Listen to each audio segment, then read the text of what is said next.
কিছু বলবে? বলছিলাম তোমার হাতে একটু সময় আছে নাকি? কেন, কি হয়েছে? কেমন কিছু নয়, একটু পায়ে যদি তেল ডলে দিতে। আমার একটু কাজে বসেও শান্তি নেই। দাও না। বসো, নিয়ে আসছি। তেল ডলে দাও না।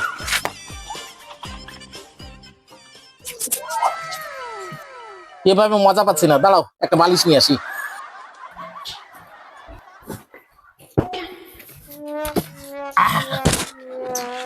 শুয়ে পড়লে হবে না, আমি কেটে সেলাই করছি তো। দে না একটু পা টিপে। কি মানুষ তুমি!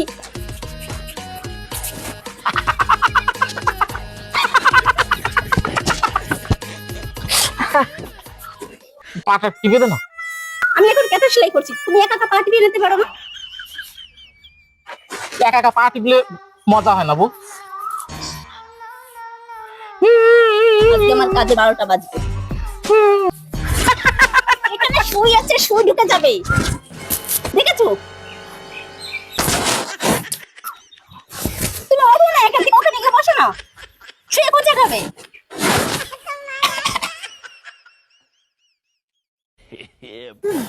নে, এখন তুই এবার বসলি। ঠিক আছে, শোন বাবা। তুমি ওখান থেকে বলো না।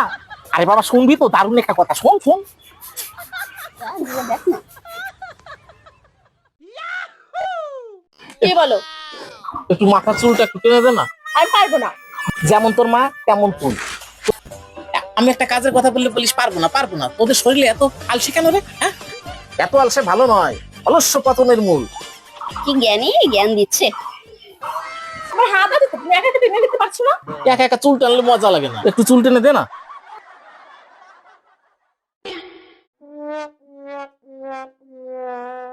মানুষকে এত খাটাতে পারে, ওনার পিছনেই একটা লোক লাগে। উফ, ইস, চুলকে মরলাম তো। এত চুলকালে হয় নাকি? হ্যাঁ, দেখি দালানে গিয়ে একটু ঘষা মারি। কাজ হলো না। আবার এসেছো তুমি। আমার চুল কাছে একটু চুলকাই দে না। আমাকে কাজ করতে দাও না, তখন থেকে জ্বালিয়ে খাচ্ছ। একটু দে না চুলকিয়ে। কোথায় চুলকাচ্ছে দেখি? এই দিকে। এইখানে? হ্যাঁ। তোমার হাত নেই, চুলকাতে পারছো না? উফ, একা একা চুলকালে মজা লাগে না, দে না এদিকে একটু চুলকাই দে না। কি বিহায়া মানুষ তুমি, মানুষকে এত খাটাতে পারো? দে না। কি মজা চুলকানোতে। এই চুলকানো যদি না থাকতো না, মানুষ মজাটাই বুঝতো না।